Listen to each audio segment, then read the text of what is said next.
Hello दोस्तों, नमस्कार। आपका स्वागत है आपके अपने परिवार टीके टैक 07 में।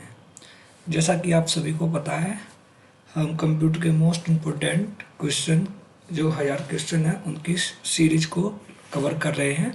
कल की क्लास में मैंने 1 से लेकर 20 तक के क्वेश्चन कराए थे। आज की क्लास में 21 से लेकर 40 तक के क्वेश्चन कराऊंगा।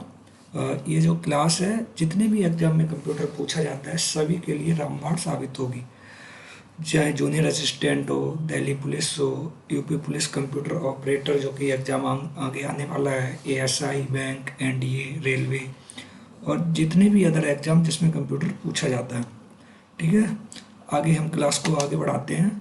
और पहला क्वेश्चन है, यानी कि 20 कल हो चुके थे, उससे आगे के क्वेश्चन है, कंप्यूटर की स्थायी स्मृति यानी कि परमानेंट मेमोरी को क्या कहते हैं। जैसा कि मैंने आपको पहले ही बताया था, कंप्यूटर में दो तरह की मेमोरी होती है। एक होती है रैम, एक होती है रोम। रैम होती है, उसे टेम्परेरी मेमोरी कहते हैं या वोलाटाइल मेमोरी कहते हैं। या फिर इसमें जब तक पावर ऑन रहती है तब तक डेटा रहता है, जब तक पावर ऑफ होती है डेटा यहाँ पे चला जाता है। और जो रोम होती है वो हमारी परमानेंट मेमोरी होती है। ये क्वेश्चन मैंने पिछली क्लास में करा दिया था। तो यहाँ पे ऑप्शन हो जाएगा ऑप्शन बी। ठीक है, अगले क्वेश्चन पे चलते हैं। विश्व कंप्यूटर साक्षरता दिवस कब मनाया जाता है? कंप्यूटर साक्षरता दिवस कब मनाया जाता है? तो ऑप्शन ए 15 दिसंबर, ऑप्शन बी 17 जनवरी, ऑप्शन सी 7 जुलाई और ऑप्शन डी 2 दिसंबर। तो जो कंप्यूटर साक्षरता दिवस है वो मनाया जाता है ऑप्शन डी 2 दिसंबर। जो भी क्वेश्चन आपको पता है बहुत अच्छी बात है, नहीं पता है तो नोट करते जाएंगे। अगर आप किसी भी एग्जाम में बैठते हैं जिसमें कंप्यूटर आता है तो इन्हीं 1000 क्वेश्चन की सीरीज में से आपको मैक्सिमम क्वेश्चन देखने को मिल जाएंगे। अगले क्वेश्चन है, कंप्यूटर की चौथी पीढ़ी में निम्नलिखित में से कौन सा हार्डवेयर प्रयोग किया गया या फिर किसका प्रयोग किया गया? ठीक है, जैसा कि आप सबको पता है, जो कंप्यूटर की पहली जनरेशन है, फर्स्ट जनरेशन है, मैंने कल भी बताया था, उसमें जो हार्डवेयर प्रयोग किया गया था वो किया था वैक्यूम ट्यूब का, वैक्यूम ट्यूब का। और जो सेकंड जनरेशन है उसमें जो हार्डवेयर का यूज किया जाता था वो किया जाता ट्रांजिस्टर का। और थर्ड जनरेशन है उसमें जो हार्डवेयर यूज किया था 3G जिसे बोलते हैं थर्ड जनरेशन, उसमें किया गया था IC chip, IC chip James ग्लिस आपने बनाई। और फोर्थ जनरेशन है जो, उसमें जो हार्डवेयर यूज किया गया था वो था VLSI, VLSI बेस। ध्यान रखना, फोर्थ जनरेशन से जो माइक्रो प्रोसेसर है उसका यूज स्टार्ट हो गया था। फिफ्थ जनरेशन है जो आर्टिफिशियल इंटेलिजेंस बेस है, उसमें UL ultra large scale integration base आ गया था। ठीक है, ये हार्डवेयर के आप याद रखेंगे। अगर यहीं पे वैक्यूम ट्यूब, सेकंड जनरेशन में ट्रांजिस्टर और थर्ड जनरेशन में आईसी चिप्स, फोर्थ जनरेशन में माइक्रो प्रोसेसर का यूज हुआ और ये VLSI बेस थे। माइक्रो प्रोसेसर बोले तो CPU। और fifth generation ULSI ultra large scale integration. चौथी पीढ़ी में किसका यूज किया गया था? तो अभी मैंने बताया माइक्रो प्रोसेसर का, किसका? माइक्रो प्रोसेसर का। थर्ड जनरेशन में आईसी चिप बन गई थी, इसके बाद प्रोसेसर का बहुत छोटे छोटे बनना यूज हो गए थे। तो यहाँ से याद रखो कि first generation vacuum tube, second register, third IC chip, fourth में माइक्रो प्रोसेसर। सारे क्वेश्चन इंपॉर्टेंट हैं, याद करना पड़ेगा, बहुत ज़रूरी है। यहाँ से क्वेश्चन नॉर्मली सभी पेपर में आता ही है। नेक्स्ट क्वेश्चन पे चलते हैं। कंप्यूटर के लिए आईसी चिप आमतौर पर बनाए जाते हैं, यानी कि आईसी चिप किस धातु से बनाए जाते हैं? क्रोमियम, सिलिकॉन, सीसा के और कॉपर के। तो आईसी चिप जो होते हैं वो होते हैं सेमीकंडक्टर, यानी कि अर्धचालक। अर्धचालक कौन होता है? सिलिकॉन और जर्मेनियम। देखिए, अगर ऑप्शन में सिलिकॉन है तो ठीक है, अगर सिलिकॉन ऑप्शन में नहीं है तो आप जर्मेनियम सही करेंगे वहाँ पे टिक। जर्मेनियम भी सेमीकंडक्टर धातु होती है। तो आईसी चिप जो है वो जर्मेनियम और सिलिकॉन दोनों के बनाए जाते हैं। एक ऑप्शन पे भी डिपेंड करता है भारत में silicon valley of India Bangalore को कहा जाता है। ध्यान रखेंगे ये बात भी। अगले क्वेश्चन पे चलते हैं। ईडीपी क्या है? ईडीपी की फॉर्म होती है इलेक्ट्रॉनिक डाटा प्रोसेसिंग, यानी कि ऑप्शन नंबर डी हमारा बिल्कुल सही जवाब है। ईडीपी की फुल फॉर्म होती है इलेक्ट्रॉनिक डाटा प्रोसेसिंग। देखिए दोस्तों, अगर आपको वीडियो में वॉइस जो है वो स्लो, मेरी आवाज़ स्लो लग रही तो आप स्पीड बढ़ा के देख सकते हैं, ठीक है। लेकिन देखते रहिए डेली के डेली। एक बार इन क्वेश्चन से आप गुजर जाएंगे तो आपको एग्ज़ाम में काफ़ी हेल्प मिलेगा। यूपी में जितने भी एग्ज़ाम हैं सभी में कंप्यूटर ऐड कर दिया गया है। आप अगर कंप्यूटर को नहीं पढ़ते हैं तो बाकी छात्रों से आप काफ़ी पीछे हो जाएंगे। यूपी में जितने भी एग्ज़ाम हैं सभी में कंप्यूटर ऐड कर दिया गया। अभी इवन यूपी पुलिस का एग्ज़ाम हुआ था, उसमें भी कंप्यूटर के 5 से 10 क्वेश्चन हर सेट में पूछे गए थे। नेक्स्ट, लेजर प्रिंटर में निम्नलिखित में से कौन सा एक लेजर प्रकार प्रयुक्त होता है? तो लेजर प्रिंटर में निम्नलिखित में से लेजर का कौन सा प्रकार प्रयुक्त होता है? यहाँ पे याद रखेंगे हम, लेजर प्रिंटर में सेमीकंडक्टर लेजर यानी कि अर्धचालक लेजर का प्रकार प्रयुक्त होता है। नेक्स्ट क्वेश्चन पे चलेंगे। पहला कंप्यूटर किसने बनाया था? Bill Gates, Bill Clinton, Charles Babbage और मार्कोनी। तो बिल्कुल सिंपल क्वेश्चन है। पहला कंप्यूटर या fathers of computer, fathers of modern computer, ये कोई भी क्वेश्चन आ जाए आप जाएंगे चार्ल्स बेबेज महोदय के साथ, ठीक है। अगला क्वेश्चन, निम्नलिखित में से कौन सा ऑपरेटिंग सिस्टम है? यानी कि गूगल क्रोम, एंटीवायरस, यूट्यूब और विंडोज। गूगल क्रोम ये क्या है? एक ब्राउज़र है। एंटीवायरस एक सॉफ्टवेयर है और यूट्यूब ये सर्च इंजन है। ध्यान रखना, यूट्यूब एक सर्च इंजन है, जैसे गूगल सर्च इंजन है, ये वीडियो सर्च इंजन है यूट्यूब। और विंडोज ये ऑपरेटिंग सिस्टम है, ठीक है। ऑपरेटिंग सिस्टम की हम बात करें, जो पॉपुलर ऑपरेटिंग सिस्टम होते हैं, कुछ हम नाम लिखा रहे हैं यहाँ पे, आप लोग लिख देंगे, यहीं से क्वेश्चन आता है। तो पॉपुलर ऑपरेटिंग सिस्टम है ऑपरेटिंग सिस्टम, आप याद रखेंगे विंडोज जो सबसे ज़्यादा फेमस है, विंडोज, उबंटू, लाइनक्स ये भी ऑपरेटिंग सिस्टम है, और यूनिक्स की भी ऑपरेटिंग सिस्टम है, और मैक ओएस जो भी एप्पल की डिवाइस होती हैं, मैकिंटोश ऑपरेटिंग सिस्टम इसकी फुल फॉर्म होती है, ये भी ऑपरेटिंग सिस्टम है, ठीक है। और उबंटू ये भी ऑपरेटिंग सिस्टम है। ये फेमस ऑपरेटिंग सिस्टम है जो ज़्यादातर एग्जाम में यहीं से ऑप्शन बनाए जाते हैं, ठीक है। चलिए, तो यहाँ पे हमारा सही जवाब था विंडोज। अगले क्वेश्चन पे चलते हैं। निम्नलिखित में से आउटपुट डिवाइस कौन सा है? कीबोर्ड, माउस, प्रोजेक्टर और माइक्रोफोन। तो आउटपुट डिवाइस जिसके द्वारा हमें डेटा या फिर कंप्यूटर जो है वो प्रोसेसिंग करने के बाद इंफॉर्मेशन हमें प्रोवाइड कराता है, उसे कहते हैं आउटपुट डिवाइस। जिसके द्वारा कंप्यूटर में इंस्ट्रक्शन दिए जाते हैं, जिस डिवाइस के द्वारा कंप्यूटर में हम डेटा को एंटर कराते हैं, उसे कहते हैं इनपुट डिवाइस। उसके बाद प्रोसेस करने के बाद जिस डिवाइस के माध्यम से कंप्यूटर हमें इंफॉर्मेशन प्रोवाइड कराता है, उसे कहते हैं आउटपुट डिवाइस। ध्यान रखना दोस्तों, कंप्यूटर में जो डेटा होता है वो डेटा होता है, जब भी डेटा जाएगा तो इस फॉर्म में जाएगा, इसे हम कहते हैं इनपुट। कंप्यूटर में इनपुट क्या होता है? डेटा होता है, इनपुट, ठीक है।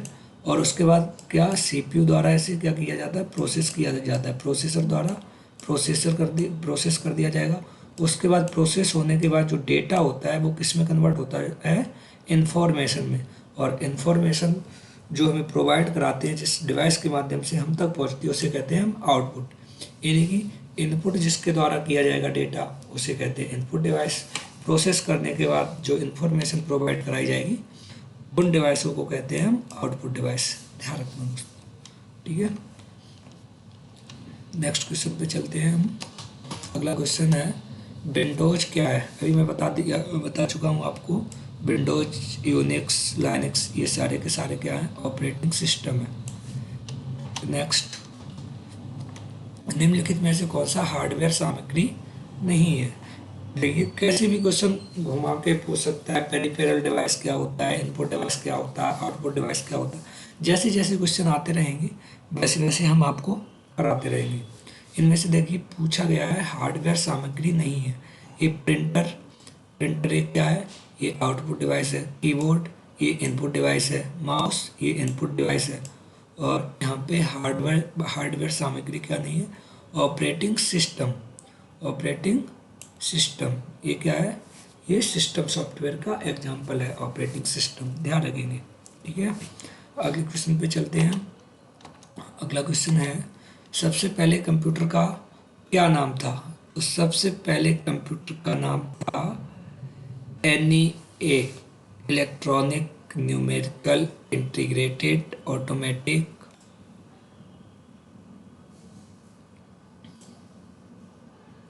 कंप्यूटर। ठीक है, electronic numerical electronic automatic computer, ये बात ध्यान रखेंगे। इसे कहते हैं ENIAC। जो ENIAC बनाया था वो एकर्ट और जॉन प्रेसफर एकर्ट और जॉन मॉचली, इन दो लोगों ने बनाया था 1945 में। ध्यान रखेंगे ENIAC, इसकी फुल फॉर्म भी याद रखेंगे। और पहला इलेक्ट्रॉनिक कंप्यूटर पूछा जाए वो भी याद रखेंगे, ENIAC था। और ये जो डेवलपर थे वो थे एकर्ट और मॉचली, 1945 में डेवलप हुआ था। तो ये लिखा ही देता हूँ ENIAC।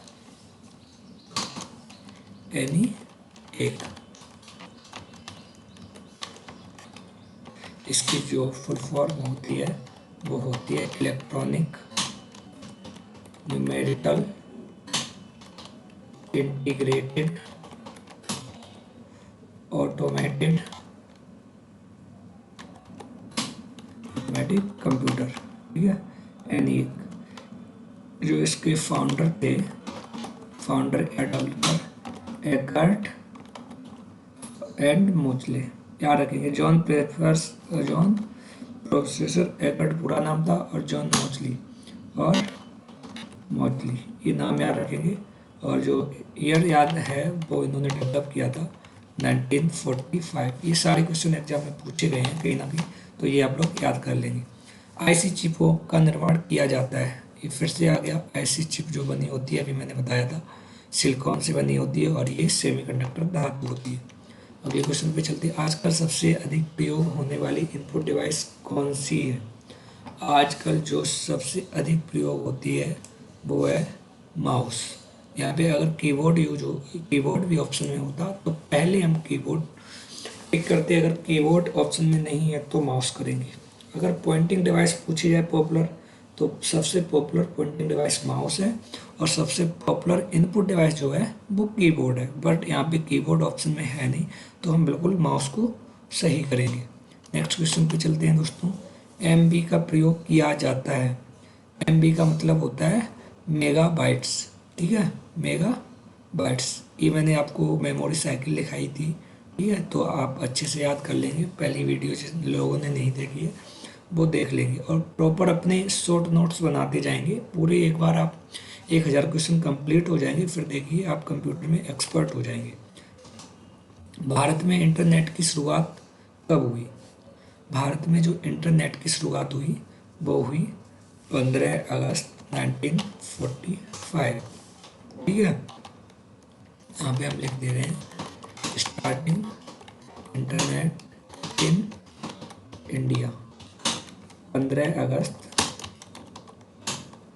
1995। भारत में जो इंटरनेट की शुरुआत हुई थी वो हुई थी 15 अगस्त 1995 को। वर्ल्ड में जो हुई थी वो 1983 में हो गई थी।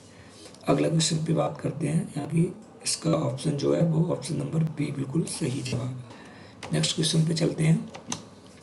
इलेक्ट्रॉनिक कंप्यूटर का आविष्कार किसने किया? अभी मैंने ये आपको क्वेश्चन बता दिया था, यानी कि ENIAC की बात चल रही है। ENIAC एक बार लिख लेंगे इसकी फुल फॉर्म, और इसके जो आविष्कारक थे इन्वेंटर एकर्ट और मोचली थे। 1945 में इसका आविष्कार हुआ था। ठीक है, अगले क्वेश्चन पे चलते हैं। कंप्यूटर की भाषा में मेगाबाइट कितने बाइट के बराबर होती है? तो एक जो मेगाबाइट होती है वो होती है 10,48,576। ठीक है, देखिए ये कैसे होती है, कल ही मैंने आप लोगों को बताया था। जो 1 बाइट बराबर होता है, 1 बाइट बराबर होता है